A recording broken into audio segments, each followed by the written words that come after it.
ഇത്തവണത്തെ തെരഞ്ഞെടുപ്പിൽ രാഹുൽ ഗാന്ധി വലിയ ഭൂരിപക്ഷത്തോടെ വിജയിക്കുമെന്ന് AP അനിൽകുമാർ MLA. അദ്ദേഹത്തിനായുള്ള തെരഞ്ഞെടുപ്പ് പ്രവർത്തനങ്ങൾ രണ്ടാം ഘട്ടത്തിലേക്ക് പ്രവേശിച്ചതായും അനിൽകുമാർ MLA മാധ്യമങ്ങളോട് പറഞ്ഞു.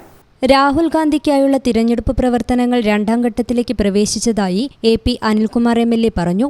കഴിഞ്ഞ തവണത്തെ അപേക്ഷിച്ച് ഇത്തവണ റംസാൻ വ്രതവുമായി ബന്ധപ്പെട്ട സമയവും കനത്ത ചൂടുമുണ്ടായിട്ടും സംഘാടകരുടെ പ്രതീക്ഷകൾക്കപ്പുറം രാഹുൽ ഗാന്ധിയുടെ റാലിക്ക് ജനങ്ങളെത്തിയെന്നുള്ളത് ഏറ്റവും വലിയ ഭൂരിപക്ഷം ലഭിക്കുമെന്നതിനുള്ള തെളിവാണെന്നും MLA പറഞ്ഞു. ശ്രീ രാഹുൽ ഗാന്ധി MP മത്സരിക്കുന്ന വയനാട് പാർലമെൻറ്റ് മണ്ഡലത്തെ സംബന്ധിച്ചിടത്തോളം വലിയ ആവേശത്തോടു കൂടിയാണ് തെരഞ്ഞെടുപ്പ് പ്രചരണ പ്രവർത്തനങ്ങൾ മുന്നോട്ട് പോകുന്നത്.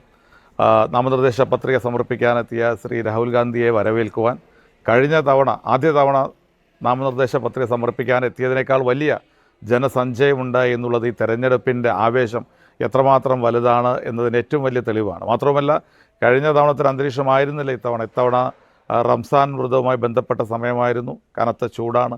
എന്നിട്ടും സംഘാടകരുടെ പ്രതീക്ഷയ്ക്കപ്പുറത്ത് ജനങ്ങൾ എത്തി എന്നുള്ളത് ഏറ്റവും വലിയ രീതിയിലുള്ള ഒരു ഭൂരിപക്ഷം രാഹുൽ ഗാന്ധിക്ക് ലഭിക്കുമെന്നുള്ള തെളിവാണ്. അങ്ങനെ എല്ലാം വളരെ സിസ്റ്റമാറ്റിക്കായി എണ്ണയിട്ട യന്ത്രം പോലെ വയനാട് പാർലമെൻറ്റ് മണ്ഡലത്തിലെ പ്രവർത്തനങ്ങൾ ഏറ്റവും സജീവമായി മുന്നോട്ട് പോവുകയാണ്. രണ്ടാം ഘട്ടത്തിലേക്ക് കടന്നു കഴിഞ്ഞു. അടുത്ത ആഴ്ചയോടുകൂടി ദേശീയ നേതാക്കൾ ഉൾപ്പെടെ വരും. രാഹുൽ ഗാന്ധിയുടെ പര്യടന പരിപാടികളുടെ ഷെഡ്യൂളും ഉടൻ തന്നെ പ്രഖ്യാപിക്കാൻ കഴിയും. അതോടുകൂടി വീണ്ടും തെരഞ്ഞെടുപ്പ് പ്രചരണ പ്രവർത്തനങ്ങൾ യാതൊരു രീതിയിലും ഒരു വീഴ്ച വരുത്താതെ ഏറ്റവും നല്ല രീതിയിൽ ജനങ്ങളുടെ സപ്പോർട്ടോടുകൂടി വലിയ മുന്നേറ്റത്തോടുകൂടി വയനാട് പാർലമെൻറ്റ് മണ്ഡലത്തിൽ മുന്നോട്ട് പോയിക്കൊണ്ടിരിക്കും. വയനാട് ലോക്സഭാ മണ്ഡലത്തിൽ ഒന്നാംഘട്ട പ്രവർത്തനങ്ങളുടെ ഭാഗമായി UDFും പോഷക സംഘടനകളും നിരവധിയായ പ്രവർത്തനങ്ങളാണ് നടപ്പിലാക്കിയത്. വിദ്യാർത്ഥികളെ അണിചേർത്ത് ക്യാമ്പസുകളിൽ തിരഞ്ഞെടുപ്പ് പ്രവർത്തനങ്ങൾ പൂർത്തീകരിച്ചു. തുടർന്നുള്ള പരിപാടികളിലും വലിയ ജനപിന്തുണ തന്നെയാണ് പ്രതീക്ഷിക്കുന്നതെന്നും അദ്ദേഹം കൂട്ടിച്ചേർത്തു.